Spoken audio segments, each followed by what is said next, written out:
Hi all, welcome to another episode of Leap by IAS Factor. So, ഇന്നത്തെ 5 MCQs നമ്മൾ കടക്കുകയാണ്. Here is the first MCQ of the day. Which of the following statements is or are correct? രണ്ട് statements വന്നിട്ടുണ്ട്.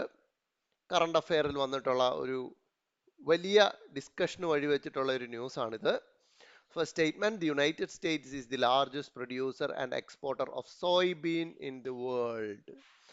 US ആണ് ലോകത്തിലെ ഏറ്റവും കൂടുതൽ soybean produce ചെയ്യുകയും എക്സ്പോർട്ട് ചെയ്യുകയും ചെയ്യുന്ന രാജ്യമെന്ന് ഫസ്റ്റ് സ്റ്റേറ്റ്മെന്റ് പറയുന്നു. So largest producer and exporter എന്ന് പറയുന്നിടത്താവും തെറ്റാനുള്ള ചാൻസ് ഉള്ളത്. അതൊരു ഫാക്റ്റ് ആണ്, റീസെന്റ് ന്യൂസിൽ വന്നതാണ്, എല്ലാ വ്യക്തികളും അറിഞ്ഞിരിക്കേണ്ടത് ആവശ്യമാണ്. സെക്കൻഡ് സ്റ്റേറ്റ്മെന്റ് നോക്കൂ. US produced soybean is primarily used in the animal feed and ethanol industries. So animal feed ethanol ഇൻഡസ്ട്രികളിലാണ് യൂസ് ചെയ്തതെന്ന് പറയുന്നത്. സോ ഈ രണ്ടിടത്തായാലും തെറ്റാനുള്ള ചാൻസ് കിടക്കുന്നത്. നമ്മൾ ഈയിടെ എന്താണ് ഇന്ത്യ US താരിഫ് ഇഷ്യൂസും ഒക്കെ ആയിട്ട് ഒരുപാട് വ്യത്യസ്ത തരത്തിലുള്ള ന്യൂസുകൾ വരുന്നുണ്ടല്ലേ. H1B വിസയുടെ ചാർജ് കൂട്ടിയെന്നും പല പ്രൊഡക്ട്സിന് മുകളിലുള്ള താരിഫ് കൂട്ടിയെന്നും ഒക്കെ പറഞ്ഞാൽ ഡിഫറെന്റ് ടൈപ്സ് ഓഫ് ന്യൂസ് നമ്മുടെ ഫ്രണ്ടിലേക്ക് വരുന്നുണ്ട്. അതിനകത്ത് വളരെ പ്രധാനപ്പെട്ടതായിട്ട് വന്ന ഒരെണ്ണമാണ് ഈ സോയാബീൻ. കാരണം അമേരിക്കയിൽ നിന്നുള്ള സോയാബീൻ ഇന്ത്യയിലേക്ക് വരികയും ഇവിടെ യൂസ് ചെയ്യുകയും ചെയ്യേണ്ടത് ആരെ സംബന്ധിച്ചിടത്തോളം ആവശ്യമാണ്? അമേരിക്കയെ സംബന്ധിച്ചിടത്തോളം ആവശ്യമാണ്. അപ്പം ചൈനയാണ് വൻതോതിൽ ഇത് യൂസ് ചെയ്തുകൊണ്ടിരുന്ന രാജ്യങ്ങളിൽ ഒന്ന്. അപ്പൊ ചൈനയുമായിട്ട് ഉടക്കായപ്പോഴത്തേക്ക് ചൈന അമേരിക്കയിൽ നിന്നും സോയാബീൻ മേടിക്കാതായി. അപ്പൊ അടുത്ത വിൽക്കാനുള്ള ഏറ്റവും സാധ്യത കൂടിയ രാജ്യം ഏതാ? ഇന്ത്യ ആണ്.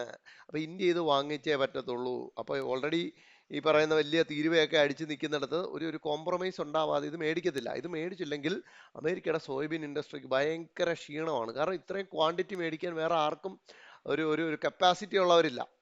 മനസ്സിലായില്ലേ? അപ്പം അതാണ് ഇതിന്റെ സിനാരിയോ. അങ്ങനെ നോക്കുകയാണെങ്കിൽ ഫസ്റ്റ് സ്റ്റേറ്റ്മെന്റ് ട്രൂ ആയിരിക്കുമോ ഫോൾസ് ആയിരിക്കുമോ?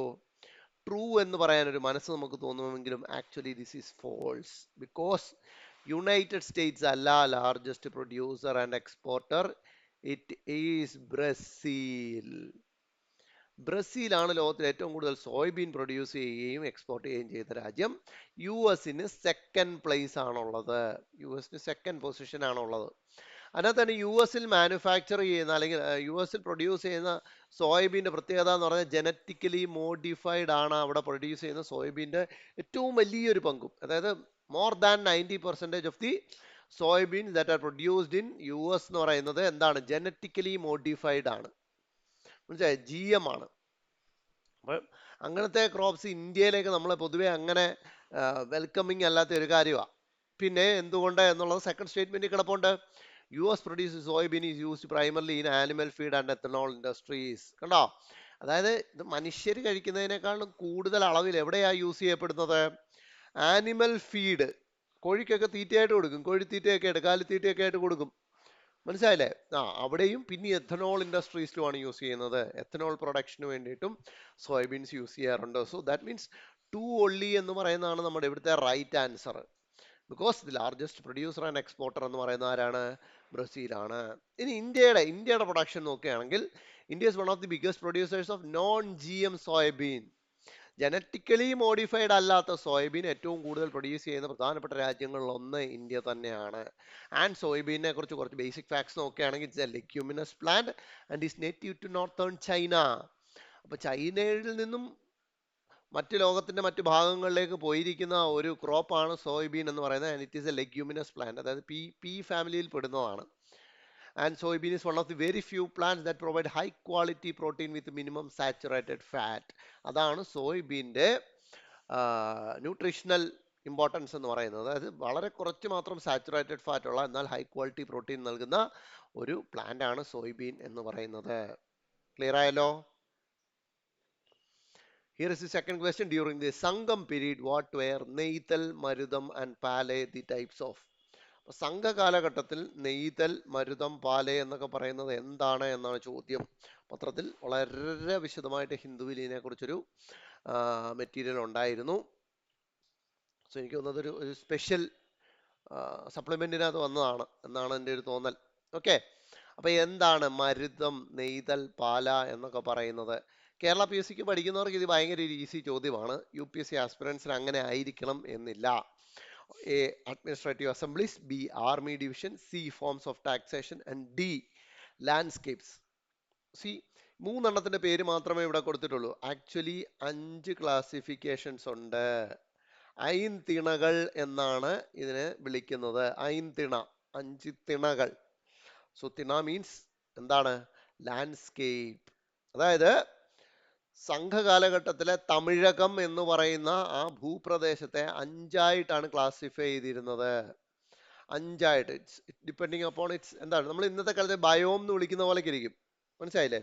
അല്ലെങ്കിൽ എക്കോളജിക്കൽ സോൺസ്. കുറിഞ്ഞി എന്ന് പറഞ്ഞു കഴിഞ്ഞാൽ മൗണ്ടേനിയസ് റീജിയനെ കുറിഞ്ഞി എന്ന് വിളിക്കും. അതിന് താഴെയാണ് ഫോറസ്റ്റ് റീജിയൻ, മുല്ല. അതിനും താഴെ ഫെർട്ടൈൽ ആയിട്ടുള്ള അഗ്രികൾച്ചറൽ പ്ലെയിൻസ് ഉണ്ട്, അതിനെ വിളിക്കുന്നത് മരുതം. ആൻഡ് അരിഡ് സോണിനെയാണ് പാലൈ എന്ന് വിളിക്കുന്നത്. അരിഡ്, അതായത് നമ്മൾ ഈ തമിഴകം നോക്കുകയാണെങ്കിൽ പ്രത്യേകിച്ച് നിങ്ങൾക്ക് കാണാനൊക്കെ ഈ തിരുനെൽവേലി മുതൽ നാഗർകോവിൽ വരെ കിടക്കുന്ന ആ ഒരു ഏരിയ ഉണ്ട്. ആ ഒരു ഹൈവേയുടെ സൈഡൊക്കെ നിങ്ങൾ നോക്കിക്കഴിഞ്ഞാൽ കൾട്ടിവേഷൻ ഒന്നും ഉണ്ടാവില്ല. അവിടെയൊക്കെയാണ് വലിയ വിൻഡ് മില്ലുകൾ സ്ഥാപിച്ചിരിക്കുന്നത്. അവിടെ കൾട്ടിവബിൾ ആയിട്ടുള്ള ലാൻഡ് അല്ല അത്. അപ്പൊ അതുപോലത്തെ അരിഡ് സോൺസ് തമിഴകത്തുണ്ട്, അതിനെയാണ് പാലേ എന്ന് വിളിക്കുന്നത്. ആൻഡ് നെയ്തൽ എന്ന് പറഞ്ഞാൽ കോസ്റ്റൽ ഏരിയ. അപ്പം ഇതാണ് ഐൻതിണകൾ എന്ന് പറയുന്നത്. ഇതിനെക്കുറിച്ച് ഹിന്ദുവിൽ മെറ്റീരിയൽ ഉണ്ടായിരുന്നു. പൊതുവെ south Indian art and culture related കാര്യങ്ങൾ ഹിന്ദുവിൽ വന്നിട്ടുണ്ടെങ്കിൽ അത് UPSC ചോദ്യമാക്കാറുണ്ട്. Next question, which of the following ways can green washing be carried out? അപ്പൊ ഗ്രീൻ വാഷിംഗ് എന്താണെന്ന് അറിയാത്ത ഒരാളെ സംബന്ധിച്ചിടത്തോളം ഇവിടെ ചോദ്യം ചോദിച്ചിരിക്കുന്നത് ഇതിൽ ഏതൊക്കെ തരത്തിൽ ഗ്രീൻ വാഷിംഗ് നടത്താനൊക്കും. ഞാൻ പറഞ്ഞല്ലോ, ഇങ്ങനത്തെ ചോദ്യങ്ങൾ നമുക്ക് എക്സ്പെക്ട് ചെയ്തേ പറ്റൂ UPSCക്ക്. വേറെ മാർഗമൊന്നുമില്ല. ആ പേരിൽ നിന്ന് എന്തെങ്കിലുമൊക്കെ മനസ്സിലേക്ക് കൊണ്ടുവരിക, അതിനുശേഷം ഓപ്ഷൻ നോക്കിയിട്ട് അടിക്കുക. ഇത് മാത്രമേ ഉള്ളൂ നിവർത്തി. അപ്പൊ ഗ്രീൻ വാഷിംഗ്, എന്തോ ഗ്രീൻ വാഷിംഗ്, വൈറ്റ് വാഷിംഗ് എന്നൊക്കെ പറയുമ്പോൾ നമുക്ക് അറിഞ്ഞൂടെ, വെള്ള പൂശുക. അപ്പൊ അതേപോലെയൊക്കെയുള്ള എന്തോ ഒരു സാധനമായിരിക്കാം ഗ്രീൻ വാഷിംഗ് എന്ന് മനസ്സിൽ വെച്ചുകൊണ്ട് സ്റ്റേറ്റ്മെന്റ്സിലേക്ക് നോക്കുക.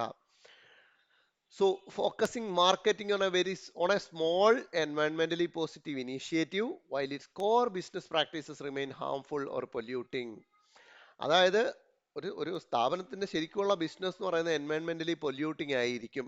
പക്ഷെ അവർ മാർക്കറ്റ് ചെയ്യുമ്പോൾ അവരുടെ എന്തെങ്കിലും ചെറിയൊരു എൻവയൺമെന്റലി പോസിറ്റീവ് ആയിട്ടുള്ള ഒരു വശം വെച്ചിട്ട് അവർ ഭയങ്കരമായിട്ട് മാർക്കറ്റ് ചെയ്ത് കളയും. അതായത് നമ്മൾ ആട്ടിൻതോലിട്ട ചെന്നായ എന്നൊക്കെ പറയത്തില്ലേ, അതേപോലെയൊക്കെ എന്തെങ്കിലും ചെറിയൊരു നല്ല വശം ഉണ്ടാവും, അതിനെ വെച്ച് അങ്ങ് ഭയങ്കരമായിട്ട് മാർക്കറ്റ് ചെയ്യും പുറത്തേക്ക്. പക്ഷേ യഥാർത്ഥത്തിലുള്ള അവരുടെ ബിസിനസ് എന്ന് പറഞ്ഞാൽ പൊല്യൂട്ടിങ് ആയിരിക്കും. ഏത്? നമ്മുടെ ഗ്രീൻ വാഷിംഗ്. വൈറ്റ് വാഷിങ്ങിന് ഒപ്പം വരുന്നില്ലേ ഗ്രീൻ വാഷിംഗ്? വൈറ്റ് വാഷിംഗ് എന്ന് പറഞ്ഞാൽ എന്താ? വെള്ള പൂശുക അല്ലേ? ഒരു തെറ്റ് ചെയ്തിട്ടുണ്ടാവും, പക്ഷെ അതിനെ വെള്ള പൂശുക. അതിന്റെ സിമിലർ വേ ആയിക്കൂടെ ഗ്രീൻ വാഷിംഗ്? അതായത് എൻവയൺമെന്റിന് ദോഷകരമായിട്ട് എന്തെങ്കിലും ചെയ്യുന്നുണ്ടാവും, അതിനെ പച്ചയടിച്ച് കാണിക്കുന്നുണ്ടാവും. ഇതായിരിക്കുമല്ലോ ഗ്രീൻ വാഷിംഗ്. അങ്ങനെ നോക്കുകയാണെങ്കിൽ ഫസ്റ്റ് വൺ കറക്റ്റ് ആണ് എന്ന് നമുക്ക് പറയാനൊക്കും. സെക്കൻഡ് വൺ നോക്കുക, employing nature imagery, green packaging and other visuals to create an eco conscious impression without a genuine commitment to sustainability. അതായത് ഒരു സസ്റ്റൈനബിലിറ്റിക്ക് ഒരു ജെന്യുവിൻ കമ്മിറ്റ്മെന്റ് ഒന്നും കൊടുക്കുന്നുണ്ടാവില്ല, പക്ഷേ അവരുടെ സോഷ്യൽ മീഡിയ പോസ്റ്റുകളിൽ നോക്കിയാൽ ഫുള്ള് ഗ്രീൻ ഇമേജസ് ആയിരിക്കും. അവരുടെ പാക്കേജിങ്ങിൽ ആ ഒരു ഗ്രീൻ ടച്ച് ഉണ്ടാവും. അതായത് എൻവയൺമെന്റലി സസ്റ്റൈനബിൾ ആണെന്ന് തോന്നിപ്പിക്കും വിധം പുറത്ത് കാണിക്കുകയും പക്ഷെ യാതൊരുവിധ എൻവയൺമെന്റൽ സസ്റ്റൈനബിലിറ്റി ഇല്ലാത്ത പ്രവർത്തികളിൽ ഏർപ്പെടുകയും ചെയ്യുന്നു. സ്വാഭാവികം, ഗ്രീൻ വാഷിംഗ് എന്ന് പറയാമല്ലോ. ലാസ്റ്റ് വൺ നോക്കുക, organising recycling campaigns for consumers while manufacturing plastic products. അത് വലിയൊരു വൈരുദ്ധ്യമാണ്, നമ്മൾ പലയിടത്തും കാണുന്ന ഒരു കാര്യമാണ് അല്ലേ? നിങ്ങളത് പൊതുവിൽ ശ്രദ്ധിച്ചിട്ടുണ്ടോ എന്ന് അറിഞ്ഞൂടാ. ഈ പ്ലാസ്റ്റിക് സാധനങ്ങൾ ഉണ്ടാക്കുന്ന കമ്പനികൾ തന്നെ ഭയങ്കരമായിട്ട് റീസൈക്ലിങ്ങിനെ പ്രോത്സാഹിപ്പിക്കും അല്ലേ? ഇപ്പൊ ഏറ്റവും നല്ല എക്സാമ്പിൾ പറയാം, mobile phones. Mobile phone manufacture ചെയ്യുന്ന എല്ലാ കമ്പനികളും എന്താണ്, അവരുടെ സർവീസ് സെന്ററുകളിലെല്ലാം ഈ റീസൈക്ലിങ്ങിന്റെ സാധനം വെച്ചിട്ടുണ്ട്. അതായത് നമുക്ക് യൂസ് ചെയ്ത് കഴിഞ്ഞത് കൊണ്ട് അവിടെ ഇടാം എന്നും പറഞ്ഞിട്ട്. അപ്പൊ അതേ കണക്കിനാണ് പ്ലാസ്റ്റിക് മാനുഫാക്ചർ ചെയ്യുന്ന കമ്പനികൾ അതേ കണക്കിന് എന്താ റീസൈക്ലിംഗ് പ്രോത്സാഹിപ്പിക്കുന്നത്. എന്താണ് ഒരു തരത്തിൽ നോക്കിയാൽ എൻവയൺമെന്റിൽ പൊല്യൂട്ട് ചെയ്യുന്നുണ്ട് അവര്, അതിൽ കൂടെയാണ് അവരുടെ ബിസിനസ് ജനറേറ്റ് ചെയ്യുന്നത്. പക്ഷേ എൻവയൺമെന്റിനോട് പ്രതിബദ്ധത ഉണ്ടെന്ന് കാണിക്കാനായിട്ട് അവരെന്ത് ചെയ്യുന്നു? റീസൈക്ലിംഗ് ക്യാമ്പയിൻസ് ഒക്കെ തകൃതിയായിട്ട് നടക്കുന്നു. അതിനെ നമുക്ക് ഗ്രീൻ വാഷിംഗ് ആയിട്ട് കൺസിഡർ ചെയ്യാം. സോ ഗ്രീൻ വാഷിംഗ് എന്ന് പറഞ്ഞു കഴിഞ്ഞാൽ അതൊരു മാർക്കറ്റിംഗ് ടാക്ടിക് ആണ്. അതായത് കമ്പനി ശരിക്കും എൻവയൺമെന്റിന് ദോഷകരമായിട്ടുള്ള കാര്യങ്ങൾ ചെയ്യുന്നുണ്ടാവും, പക്ഷെ അതിനെ എന്താ അതിനെ മറയ്ക്കാനായിട്ട് ഒരു ഡിസെപ്റ്റീവ് ആയിട്ടുള്ള മാർക്കറ്റിംഗ് ടാക്ടിക്സുമായിട്ട് ഇറങ്ങുന്നുണ്ട്. അതായത് ഞങ്ങൾ എൻവയോൺമെന്റ് ഫ്രണ്ട്ലി ആണ് എന്ന് കാണിക്കാനായിട്ട് ഇറങ്ങുന്ന പരിപാടിയാണ് ഗ്രീൻ വാഷിംഗ് എന്ന് വിളിക്കുന്നത്.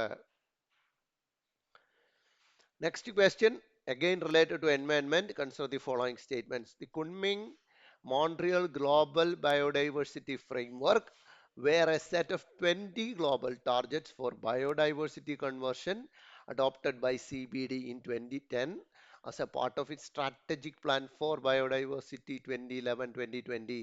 അപ്പോൾ ആദ്യത്തെ സ്റ്റേറ്റ്മെന്റ് പറയുന്നത് കുൺമിങ് മോൺട്രിയൽ ഗ്ലോബൽ ബയോഡൈവേഴ്സിറ്റി ഫ്രെയിംവർക്ക് പ്രകാരം 20 ഗ്ലോബൽ ടാർഗറ്റ്സ് ഉണ്ടായിരുന്നു. ഓക്കെ, 20 ഗ്ലോബൽ ടാർഗറ്റ്സ്, അതാണ് അവിടുത്തെ തെറ്റാൻ സാധ്യതയുള്ള ഒരു ഏരിയ.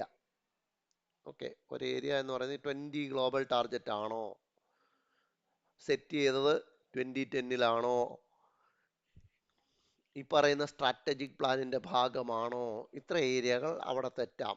അപ്പൊ എന്താണ്, അവിടെ ഫാക്ട് അറിഞ്ഞില്ലെങ്കിൽ അതൊന്നും ചെയ്യാൻ പറ്റത്തില്ല. അതിനകത്ത് യാതൊരുവിധ ലോജിക്കിനും സ്ഥാനമില്ല, ഫാക്ട് അറിഞ്ഞേ പറ്റത്തുള്ളൂ. അപ്പൊ നിങ്ങൾ അറിഞ്ഞോളൂ, ദിസ് ഈസ് റോങ്, ബിക്കോസ് ഇത് ശരിക്കും പറഞ്ഞാൽ ഈ ഒരു ഫ്രെയിംവർക്കിന്റെ ഡെഫിനിഷൻ അല്ല. മനസ്സിലായില്ലേ? ഇത് ഈ ഒരു ഡെഫിനിഷൻ അല്ല. ഇത് ആക്ച്വലി ഐച്ചി ടാർഗറ്റ്സ് എന്നും പറഞ്ഞിട്ട് ഇതിനു മുൻപ്, അതായത് കുൺമിങ് മോൺട്രിയൽ ഫ്രെയിംവർക്ക് വരുന്നതിന് മുമ്പ് ഐച്ചി ടാർഗറ്റ്സ് എന്നും പറഞ്ഞിട്ട് ടാർഗറ്റ് ഉണ്ട്. അതായത് 2011 മുതൽ 20 വരെ നടപ്പിലാക്കേണ്ടിയിരുന്ന അല്ലെങ്കിൽ അച്ചീവ് ചെയ്യേണ്ട കുറച്ച് ടാർഗറ്റ്സ്, 20 ഗ്ലോബൽ ടാർഗറ്റ്സ് ഉണ്ടായിരുന്നു. അത് CBDയുടെ നേതൃത്വത്തിൽ വന്നിട്ടുള്ളതാണ്. അതിന്റെ ഡെഫിനിഷനാണ് ഫസ്റ്റ് സ്റ്റേറ്റ്മെന്റിൽ കൊടുത്തിരിക്കുന്നത്. ഈ പറയുന്ന Kunming Montreal global biodiversity framework Aichi ടാർഗറ്റ്സിന് ശേഷം വന്നിട്ടുള്ളതാണ്. ഇനി സെക്കൻഡ് സ്റ്റേറ്റ്മെന്റ് നോക്കൂ. Kunming Montreal framework has 4 long-term goals for 2030. ഇവിടെ നിങ്ങൾക്ക് സ്ട്രാറ്റജി പ്രയോഗിക്കാം. ഞാൻ എപ്പോഴും പറഞ്ഞിട്ടുണ്ട്, നമ്പറുകൾ മാത്രം പറയാനാണ് ഒരു സ്റ്റേറ്റ്മെന്റ് തരുന്നതെന്നുണ്ടെങ്കിൽ അതൊരു 80% അല്ലെങ്കിൽ 75% മുകളിൽ അത് തെറ്റാനുള്ള സാധ്യത വളരെ വളരെ വളരെ കൂടുതലാണ്. ഇവിടെയും അതേപോലെ തന്നെ അല്ലേ, 4 ലോങ് ടേം ഗോൾസോ അല്ലെങ്കിൽ 2030യോ, രണ്ട് നമ്പേഴ്സാണ് അവിടെ കൊടുത്തിരിക്കുന്നത്. ഒന്നിൽ 4 എന്നുള്ള നമ്പർ തെറ്റാം, അല്ലെങ്കിൽ 2030 എന്നുള്ള നമ്പർ തെറ്റാം. ഇതിലേതെങ്കിലും ഒന്ന് തെറ്റും എന്നുള്ളത് സ്വാഭാവികമാണ്. So that means that is also wrong. So നമ്മുടെ ആൻസർ എന്ന് പറയുന്നത് നെയ്തർ 1 nor 2 എന്ന് പറയുന്നതാണ്. അപ്പൊ എന്തുകൊണ്ട് സെക്കൻഡ് സ്റ്റേറ്റ്മെന്റ് തെറ്റി? സെക്കൻഡ് സ്റ്റേറ്റ്മെന്റ് തെറ്റാൻ കാരണം കുൺമിങ് മോൺട്രിയൽ ഫ്രെയിംവർക്കിനെ സംബന്ധിച്ചിടത്തോളം 23 ടാർഗറ്റ്സ് ഉണ്ട്. 23 targets to be achieved by 2030.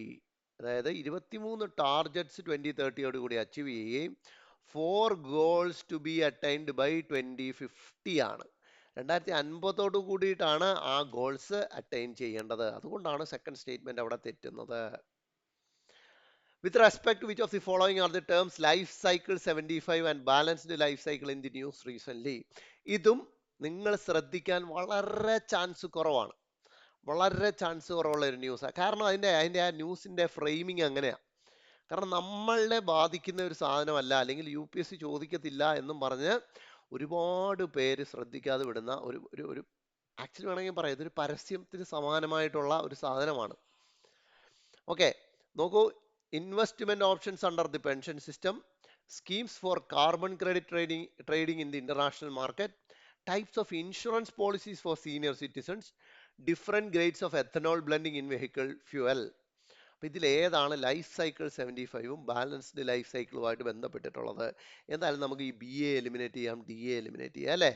കാരണം അതിലും മികച്ചതായിട്ട് നമുക്ക് ഫീൽ ചെയ്യുന്ന Aയും Cയും ആണ്.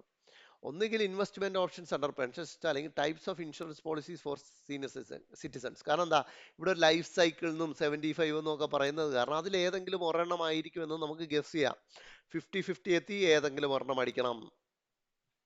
ഇവിടെ ഏതടിക്കണം? ഇവിടെ ഓപ്ഷൻ A വേണം നിങ്ങൾ അടിക്കാൻ. കാരണം എന്താ, ഇത് രണ്ടും കേന്ദ്രത്തിന്റെ പെൻഷൻ പദ്ധതികളുടെ കീഴിൽ വരുന്ന different types of investment options ആണ്. അതായത് ബാലൻസ്ഡ് ലൈഫ് സൈക്കിൾ എന്ന് പറഞ്ഞു കഴിഞ്ഞാൽ അവിടെ ഇക്വിറ്റി അലോക്കേഷൻ 50% ആയിരിക്കും ഉണ്ടാവുക. മാക്സിമം ഇക്വിറ്റി അലോക്കേഷൻ എന്ന് പറയുന്നത് 50%. അതായത് ഈ നാഷണൽ പെൻഷൻ സിസ്റ്റത്തിൽ ഇക്വിറ്റി ആയിട്ടും ഡെറ്റായിട്ടും എന്താ ഗവൺമെന്റിന്റെ ബോണ്ടുകളായിട്ടും ഇങ്ങനെ വിവിധ തരത്തിലാണ് അലോക്കേഷൻസ് പോവുക. അപ്പം നമ്മൾ സെലക്ട് ചെയ്യുന്ന ഇൻവെസ്റ്റ്മെന്റ് ഓപ്ഷൻ അനുസരിച്ച് ഈ അലോക്കേഷൻസ് മാറും. ഇപ്പൊ ചിലതിൽ ഇവിടെ 50%, ഇവിടെ 30%, ഇവിടെ 20% എന്നായിരിക്കും. ചിലതിൽ ഇവിടെ 30 ആയിരിക്കും, ഇവിടെ 50 ആയിരിക്കും, ഇവിടെ 20 ആയിരിക്കും. അങ്ങനെ ഡിഫറെന്റ് പേരുകളിലാണ് ഇത് അറിയപ്പെടുന്നത്, ഡിഫറെന്റ് ഇൻവെസ്റ്റ്മെന്റ് ഓപ്ഷൻസ്. മനസ്സിലായോ? അപ്പൊ അതിനകത്ത് BLC എന്ന് പറഞ്ഞു കഴിഞ്ഞാൽ അവിടെ മാക്സിമം ഇക്വിറ്റി അലോക്കേഷൻ 50% ആണ്. അത് 45 വയസ്സ് മുതൽ ഇത് ടേപ്പർ ചെയ്തു തുടങ്ങും. അതായത് ഫോർ എക്സാമ്പിൾ 45-ാമത്തെ വയസ്സെത്തുമ്പോൾ ഇക്വിറ്റി 50% ആണെന്ന് കരുതുക. അത് 46 എത്തുമ്പോൾ 49%ലേക്ക് വരാം. അങ്ങനെ അങ്ങനെ അങ്ങനെ ടേപ്പർ ചെയ്ത് കുറഞ്ഞുകൊണ്ടിരിക്കും. അപ്പൊ പെൻഷൻ ആകുമ്പോഴത്തേക്ക് ഇക്വിറ്റി അലോക്കേഷൻ കുറവായിരിക്കും, അതേസമയം ഡെറ്റ്, ഗവൺമെന്റ് ബോണ്ടുകൾ അങ്ങനത്തെ സാധനങ്ങളിൽ അലോക്കേഷൻസ് കൂടുതലായിരിക്കും. അതാണ് ഒരു ബാലൻസ്ഡ് ലൈഫ് സൈക്കിൾ എന്ന് പറയുന്നത്. ഇനി ലൈഫ് സൈക്കിൾ 75 എന്ന് പറഞ്ഞാൽ അവിടെ മാക്സിമം ഇക്വിറ്റി അലോക്കേഷൻ 75%. ഇക്വിറ്റിയിലേക്ക് ഭയങ്കരമായിട്ട് അലോക്കേറ്റ് ചെയ്ത് വെച്ചിരിക്കും. 35 മുതൽ 55 വരെയുള്ള ഏജിൽ അത് ടേപ്പർ ചെയ്ത് കുറഞ്ഞിങ്ങനെ വന്നുകൊണ്ടേയിരിക്കും. അപ്പൊ ഇത് രണ്ടും പെൻഷൻ സിസ്റ്റത്തിന് കീഴിലുള്ള വാക്കുകളാണ് എന്നുള്ളത് ഓർമ്മയിൽ വെക്കുക.